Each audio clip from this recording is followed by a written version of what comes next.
Hey guys, welcome back. Robocraft Early Access coverage. This is episode 26. I'm Enigmaeus, and today we're making some modifications to the Pretty Hate Machine. Now, you might notice we've already changed some of the blocks on the front. They're now the tier 10 blocks, the black with the red accent, kind of like a pearlescent paint job. I love that. I really like the look of that. I've been kind of swapping out blocks as I can afford to do so. They're very expensive, just under 12,000 RP each for the prisms. But we're going to talk about that in a little while. Basically what we're doing is we're moving the hover blades. One of the things that you may have noticed when the vehicle was complete, as far as it was done in the last episode, is that it's very top heavy, especially on the back end. You've got the rudders, the thrusters, the guns, the radar. The driver's seat is kind of shifting towards the back end and all sticking way up on the vehicle, so that when you start to take damage, the vehicle really wants to flip over, is basically the issue. And once it starts to flip over, the controls reverse. So if you're going forward and you want to go left, you have to steer right. And it's just very disorienting. It places you at a disadvantage, even though with this vehicle, I could technically hover around upside down and still shoot people with my guns. It's just not ideal. So one of the easiest solutions to that is to move the hover blades up on the chassis, so that now we're going to have more mass below the hover blades. It shouldn't be so enthusiastic about flipping upside down every time you lose a hover blade or you lose a rudder or something like that. That having been said, there's only so much that we can talk about this process as we go through it. So we're also going to talk a little bit about what our plans are for Robocraft for the next couple of weeks leading up to Christmas, because the patch for the tank treads and the Tesla blades and a bunch of other changes came through today. And we obviously have to incorporate some of those into something, but we got to figure out what. So we'll talk about that as well. So I'm just going to kind of let you watch the blocks get removed and added and taken away and changed and all that other stuff, because, like I said, there's only so much to talk about it. The rule of thumb when modifying an Armor Core build: get rid of all the crap that you don't want anymore. Get it clear so you've got a clean, easy slate to work with, nothing in the way. Figure out where you want to place the things that you want to place. Make the connections that allow you to place them there so that they link to the chassis somehow. Take a look at those connections to make sure that they're ideally stronger than a single block with connection kind of thing. Take a look at the orientation of the blocks in those connections to make sure that they're supporting the whole damage routing concept and moving damage away from key components instead of directing it directly into it. And that's it. So it's 4 easy steps. Pull things away, figure out where you want to put the new stuff, make the connections for the new stuff, and then take a look at the connections and make them as strong as you can using the Armor Core principles. That's basically the whole process here. So one of the things that I would actually like to add to this bot is a Tesla blade. I think this bot is fast enough now. I've actually swapped out one of the tier 9 thrusters for a tier 10 thruster. I was going to do both, but I didn't realize I made a mathematical error when I was calculating how much I had to spend and how much I needed and how much I would get for selling the tier 9 ones back. Long story short, we've got a tier 10 and a tier 9 thruster on the back of this thing. So I think the bot is fast enough that it could justify adding Tesla blades and getting good use out of them, and I've already got a spot in mind for where I want to put them. But before I can do that, I actually have to build bots for the tiers, I think, 7 and 8, maybe 8 and 9. I'll have to double check again, in order to unlock the Tesla blades, because they're their own special little arms sticking out of the SMG line. So you can't skip tiers like you can with a lot of the components.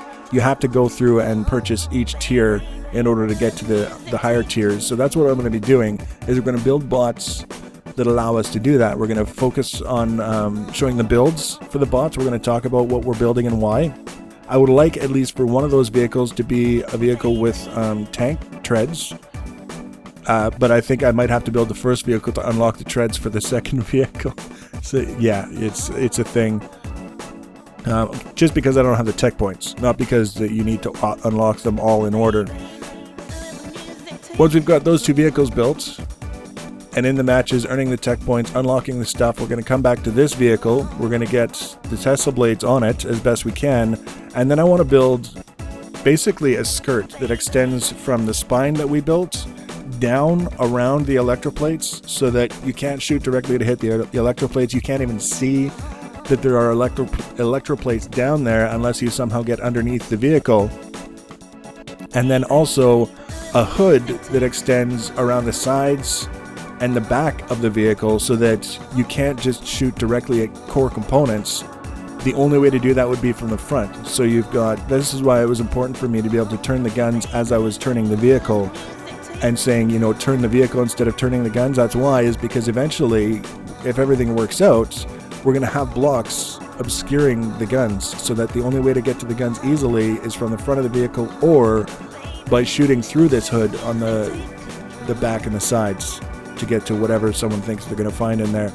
The whole idea is 1, the intimidation factor, 2, the cool factor, and 3, the survivability factor. Just by having that extra armor, we will hopefully, because right now, when I take damage, it's usually from the sides or from the rear. It's not to say that I don't take damage from the front, but when things come along that do bad things to my vehicle, it's usually the guy who flanks me who does it. So kudos to them for flanking me, whether they did it intentionally or they just got lucky. But also, we can build the vehicle better and protect it better against that sort of thing so that most of the damage we're worried about is the damage in front of us. And then when we see those little markers saying that we're taking damage from the sides or behind, we've got time to adjust and, you know, change our position or change our location so that we can account for that damage before we've lost half of our bot. So that's kind of the whole idea. Very ambitious project, very expensive in terms of RP in order to buy all of the cubes that we need for this. And also we need to level up a lot, but they just changed the system for premium so that now, in addition to double RP and double tech points, you also earn double experience towards leveling up while you've got premium. So I've got enough Galaxy Cash on my account right now to get, I think, like 3 days worth of premium. Not a lot, but, you know, it's just leftover Galaxy Cash, why not? And use that during this holiday period when everything else slows down a little bit and I have time to just farm the hell out of everything that I can get my hands on to get the RP, to get the levels, to get the tech points, to unlock all the things that we need and want, buy all the things that we need and want, and have room for CPU to get them all onto the vehicle. So that's the plan. And as you can see, it's a fairly robust plan that involves at least 2 more builds that we can focus on, and also a bunch of match footage showing off various different things and whatnot, from components to strategies to silliness, whatever we can come up with. And then going into the new year, I think it will be focusing on the megabots, because it sounds like that's going to be one of the things that comes out just after Christmas kind of thing. So lots is going on. I hope you're enthusiastic about it. I am, which is the key thing, because if I'm not enthusiastic about it, it just doesn't happen, and then there's no point talking about it. But so far, we've got a pretty good pace with these vehicles, videos, and I like to keep that going. Now, as far as this video, as far as the rest of it goes, we've basically got the placement sorted out. You can see, for the most part, we got to get our guns connected, of course, and then it's never a bad idea to use the strongest blocks we have available to mount them to the vehicle. So that's why we're swapping those out a little bit. The connections are pretty much the same as they were before we started mucking about, and then all we have to do is get the last 2 hover blades on and we're good. But you can see now, the middle hover blades are about 2 blocks above where they were in the original mounting location, and the ones in the rear are 3 blocks above where they were, which is a pretty decent change. So this guy, I've got an idea here that this is mostly the area where I want to add this guy, but now it's just we're kind of working around the spine and we're working around those front guns, so we have to be a little bit careful. I don't want to start mucking around with too much. The more simple we can keep things, the better off we'll be. As soon as we start making these massive changes to each and every little component here and there on the bot, that's when things kind of go to crap. And then we look back at what we did and say, not only am I not happy with what I did, I don't even remember how to fix it. Not so ideal. So we're keeping things as simple as we can. And eventually we'll get it sorted. And what I'll end up doing actually is flipping this guy around, and that'll be a nice tucked away position for the front hover blades. Out of the way, not connected. See, the concern that I have is that unless, of course, you're mounting to tank treads, if you have one block and the top of that block is where your gun is and the side of that block is where your hover blade is, that's just asking to lose 2 components at once when one of those guys gets destroyed. So before we start working on getting new shrouds in, I just wanted to kind of take it for a rip and see how the vehicle was going to ride with the hover blades in their new positions. When it's not moving, it wants to kind of lean back a little bit, which makes sense. It's not necessarily anything surprising.